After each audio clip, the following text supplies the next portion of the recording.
My son's camera monitor alerted in the middle of the night. I checked it and saw my wife and son sitting on the bed. They weren't my wife and son. I'm a nurse, and I currently work nights. It's a total drag, but I'm hopeful I can go to days soon since some coworkers are planning retirements. Anyway, I was working one night when just after 3 a.m. my son's monitor alerted me to sound and movement. No big deal at all. He probably coughed loudly or sneezed or something. He's 3 now, so he generally sleeps all night. I bring it up on my phone, and I see him and my wife sitting on the bed. Again, no big deal. He might have cried out or gotten scared or something. I was about to close the app when I noticed they were acting strange, almost creepy. And when I say almost creepy, I mean creepy as balls. They were sitting on the bed together, both of them just staring up at the camera with blank, emotionless stares. The night vision is black and white, so they had white, eerie-looking eyes. They didn't move at all aside from their visible breathing. They just sat there staring at the camera. I close the app and give my wife a call to make sure everything is okay. I never get to call home on lunch, so in a way this is kind of nice to get to talk to my family while at work. It rings a couple times before she answers with a very groggy hello. It was like she was dead asleep when I called, and she looked wide awake when on the camera. "Hey, you guys okay?" "Huh, yeah, Buddy," my son's nickname, came in like 15 minutes ago. Seemed scared, so I said he could sleep with Mama. I'm confused here since I saw them in his room a minute ago. Literally 60 seconds had passed since I closed the app and made the call. "Wait, so you guys are in bed?" "Yeah." I fell back asleep right away. "Everything okay?" "Everybody keeps waking me up." She's kind of annoyed. "Hang on a sec." I put her on speaker and bring up the app, hoping I don't see it. When the app loads, I get that pang of intense nervousness in my stomach that I haven't had in a long time, since I was a kid in school, and realized while I was eating breakfast a paper or something was due that day, and I hadn't done it. My heart leaps into my throat. My wife and son are sitting on his bed, looking up at the camera, same emotionless stares. "Hello, you guys are in bed, right?" "Yeah, we're trying to sleep." Well, I'm looking at his camera, and I see you two sitting on his bed. "Huh, no, we're in our bed." "I know that's what you mean, but I'm looking at his bed, and you two are in there." "Hang on," she says. She's quiet for a sec while she brings up the camera on her phone. I hear this guttural, terrified gasp, like she had sucked all the air in the room into her lungs, filling them to capacity. I don't hear this kind of gasp from my wife often, usually only when she's truly afraid, like during a jump scare in a movie, or one time when we turned her back on our son for literally a second and he was down by the mailbox inches from the road. I hear rustling of sheets and the line goes dead. Of course, now I'm absolutely terrified myself, so I immediately call back. It goes to voicemail, so I call again. I call again and again with no answer. Finally, after about 4 minutes, she calls me. I tell you that 4 minutes felt like 40 years. "Hey, what's happening?" I ask. She's absolutely hysterical and crying. I can't understand a word she says. "Stop. Slow down for just a second," I say. She slows down enough to explain they are in the car and driving to her parents'. She looked at the camera, and when she saw what was on it, she got up and grabbed our son and rushed downstairs and out the door. Didn't even close the garage. "Don't worry about it," I said. "I'll drive by when I get off and close it." We live in a generally safe neighborhood, so I'm not too concerned the door is up. "You will not go in there," she says. "Hell no," I return. "Why are we on the camera?" she asked. "Is it a recording?" "I don't know," I return. "I'm going to keep watching it and see if there's anything I can tell." Do our code words with Buddy. We have code words because we're nerds.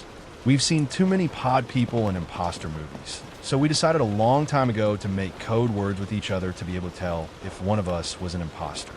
We have a couple code words, but we also have a 3-sentence story we recite together, each saying a different part alternately of each other. I hear her on the phone saying the things we taught our son. He giggles as he says them.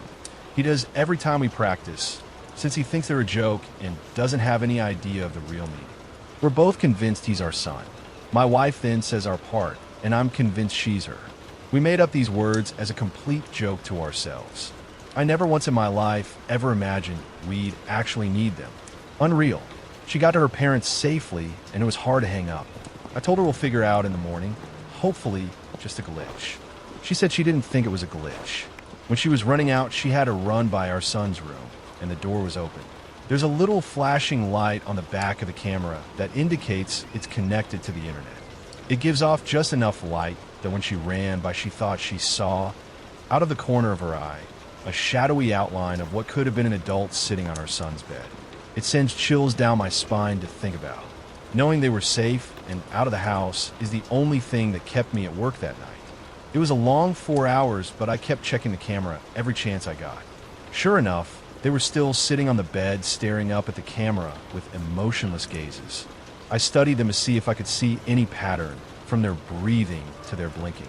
Their breathing was steady and looked normal. It was their blinking that would tell me if this was just some kind of bizarre, time-looped freak accident video or not.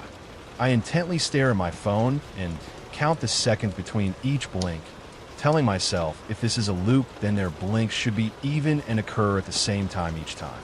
There was no pattern to their blinking. It was erratic and random, just as a person blinking should be.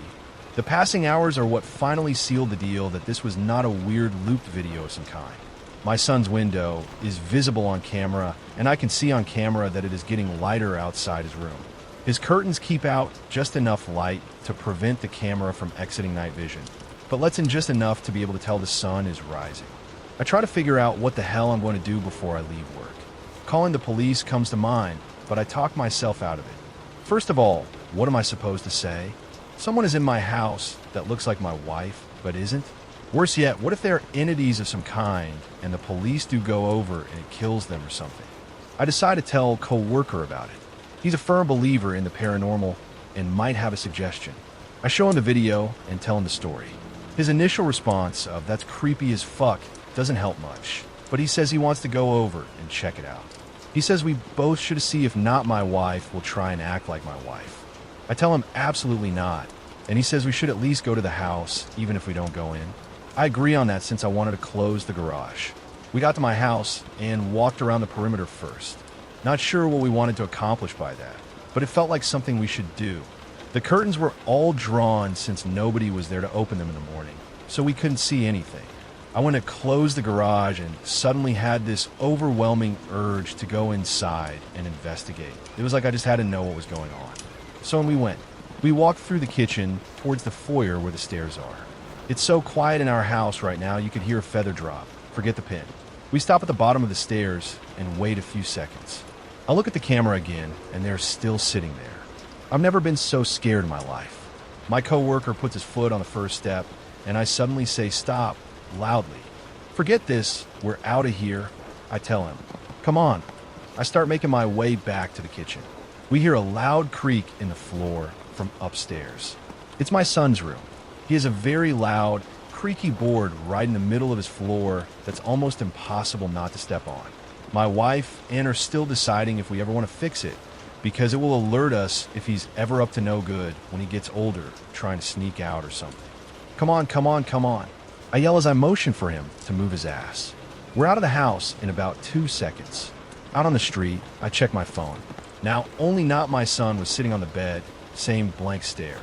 Not my wife was gone. Holy shit, my coworker says. That was stupid as fuck of us. Do not tell my wife we went inside. She would be so ungodly mad if she found out what we just did. I use my garage door opener in my car to close the door. Before we leave, I look at the camera again. Not my wife is back on the bed with not my son, both staring blankly up at the camera, blinking every few seconds. That was all about 4 days ago now. Not my wife and not my son are still sitting on the bed staring up at the camera. They haven't moved a millimeter. We obviously haven't gone back to our house. What do? I'm sorry it's taken so long. It's been an emotional month. I felt like I'm losing my mind, or already lost it. I've been in the hospital for 3 weeks. You'll remember I left off of my wife's parents' house, not sure what the hell to do. My wife and I argued about it. My in-laws said call the priest. I told my wife we're calling the cops, and that's it. The day we finally call the cops will be day 6. Not my family was still sitting on the goddamn bed, staring at the camera. I told the dispatcher there were intruders in my house, leaving out the part where they looked exactly like my family. I told her we were out of the house, but I would meet the police there. She dispatched 2 units. My wife begged me not to go. I told her I had to be there. I had a foolproof plan. I would take her mom's iPhone and FaceTime with my wife while showing the police the camera on my phone. They would see this as a fucked up situation and hopefully proceed with caution. My coworker friend said he would come with me as well. My friend and I beat the cops to my house. Like most of you mentioned in the comments previously, I was packing heat. I have a concealed carry, so I had my 1911.45 on me. I was not concerned this would bother the cops, as I was going to inform them of my permit and that I was currently carrying. What I wasn't going to tell them was that I had my father-in-law's AR-15 in my trunk. It's almost funny how many of you mentioned that was the way to go in my previous entry. I didn't plan on telling the cops about it, because I was not planning on needing it. They would come armed and prepared. They showed up, and I let them know I was armed, and then enacted my plan. I initially told them the story. They looked at each other like I was crazy, and they didn't believe me. I FaceTimed my wife, so that they could see she was in fact not in the house despite what our camera was showing. They still didn't seem to believe me, but this did pique their interest. I hung up with my wife and told her I'd call her back as soon as we knew something. So now we're sure this isn't a recording. An officer stated repeating what I said. It's not. The day/night cycle has changed every day. Their blinking is erratic and not cyclical like it was a repeat, I said. I know it's a stupid question, but your wife isn't a twin? The other officer asked. I told him no. My friend spoke up. I have an idea. Turn the volume up. I'll go throw a pebble at the window. He went around back while I turned up the volume to the max. Okay, I'm tossing. We heard the light tick sound from outside, but the 1-second delay on the camera came in loud and clear through my phone. Not my wife moved at the sound of the pebble hitting the window. The first time I'd actually seen her move aside from the time she wasn't on screen when I initially went inside our house the first day. She turned her head towards the window just slightly before turning back to the camera. Okay, so this is live, an officer said. Okay, sir, I need you and your friend to stay outside here. We're going to go in and find out what's going on here. Should you ask for more units? I asked hopefully. Not at this time. We're going to assess the situation first. They don't appear to be armed, but we're going to be cautious. I opened the garage for them, and they made their way in towards my kitchen door. They radioed dispatch that they were headed in and a standby. They disappeared into my house. A few seconds after they went in, the camera went out. I wanted to vomit, and I felt like if I put my fingers in my mouth, I'd be able to feel my heart since it had leapt so far up into my throat. Shit, I yelled to my friend. I immediately popped the trunk and got my rifle out and ran into the garage, my friend right behind me. We got inside, just in time to hear a low, guttural howl from upstairs, demonic sounding almost along with raised voices from the police. There were several shots. Need backup, shots fire. He was cut off. Oh, my God, my friend howled. He was scared shitless, but so was I. God fucking damn it, I knew it. I said, running up the stairs. My son's room is the first one you come to after getting upstairs. So his wall is also what you see as you walk up the stairs. As I reached the top, I laid into the wall with my rifle. It has a 30-round magazine, but I felt like I fired 100 shots. I fired all over the place, knowing full well the ammo would go through the wall like it was paper, concentrating on where my son's bed would be, but also near the door and towards the floor as well in case whatever these things were thought to duck. We heard shrieks of pain coming from the room, then nothing. My friend and I paused for a minute before deciding to go in because the camera was still out. We heard a whimpering coming from the room. There was a dead cop in the hallway we had to step over. It was awful, and I'll never be able to unsee it. His head was several feet away from his body in the threshold to our guest room. We found the other cop in my son's room, right inside the doorway.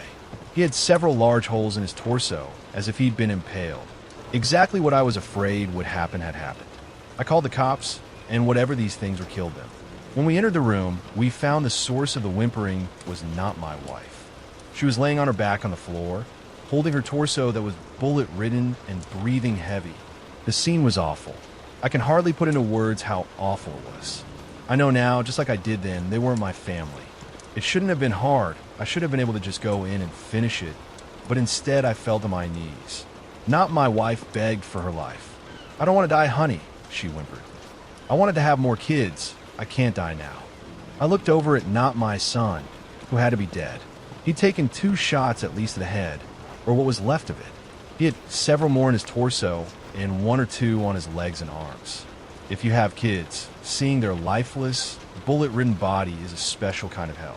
Again, I knew it wasn't my son, but I was going to be sick. I'd killed my family. I turned back to not my wife. She was acting just like my wife. It even mimicked her anxiety about death that she has had in the past year or so. It's not her, man.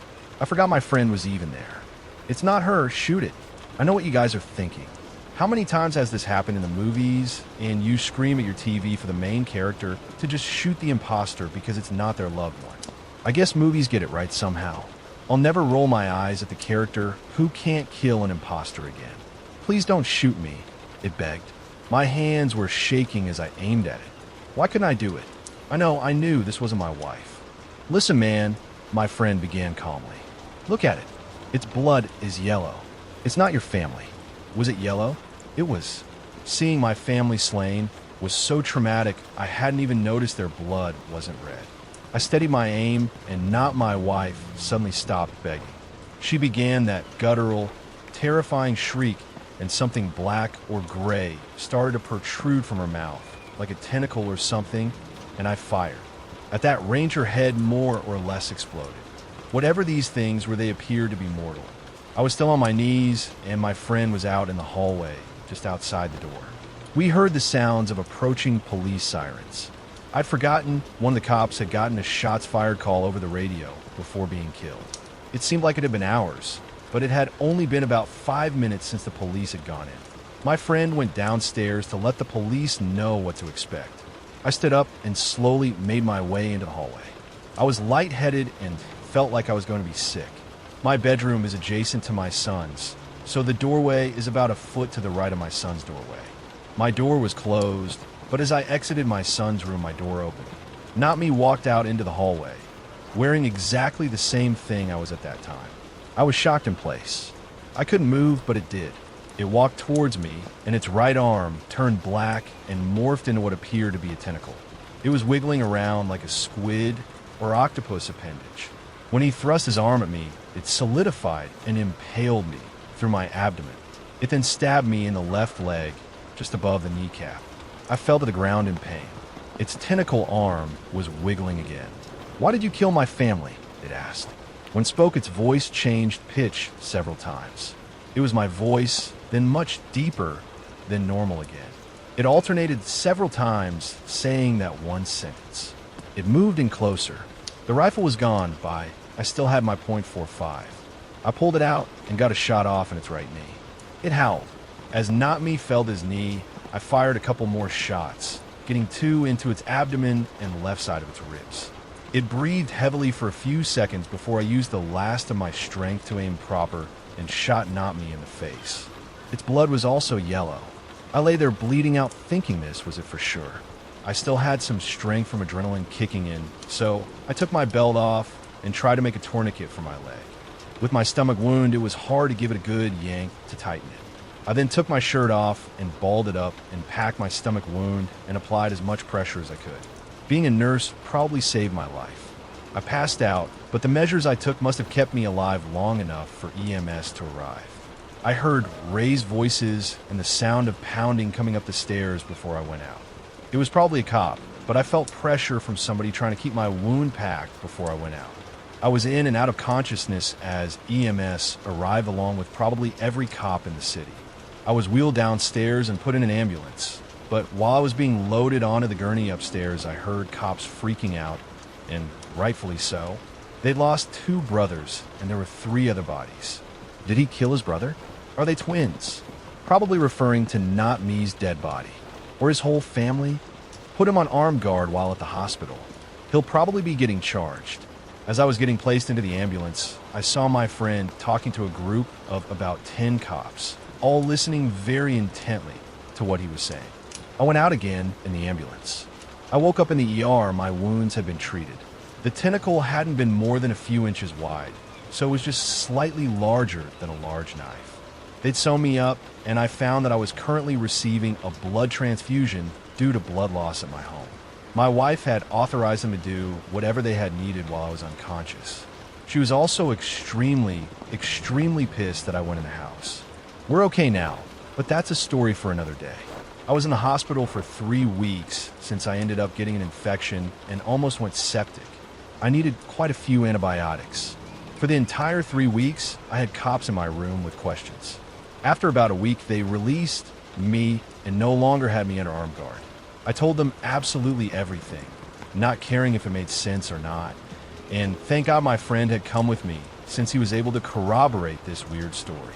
Midway through my hospital stay, men with suits came to pay me a visit. They were government, I knew right away. They said they were FBI, but I don't know if I believe that. They wanted to talk about not my family. The police chief and the coroner were involved, and it was very hush-hush. They made it clear this was not to get out to the public. This is where I have to apologize, probably, for an anticlimactic ending to this ordeal. I don't know what not me and my family were. Neither do they. The only thing we know is that they were sentient creatures that looked like us and had yellow blood. I begged the coroner to tell me about their autopsies, but he said he wasn't allowed to say. He must have felt bad for me, since I received a bouquet of flowers a couple days later.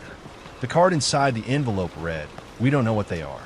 They have the same organs we do, but in different parts of their body aside from their brain, but what's red and pink inside us is green and yellow inside them.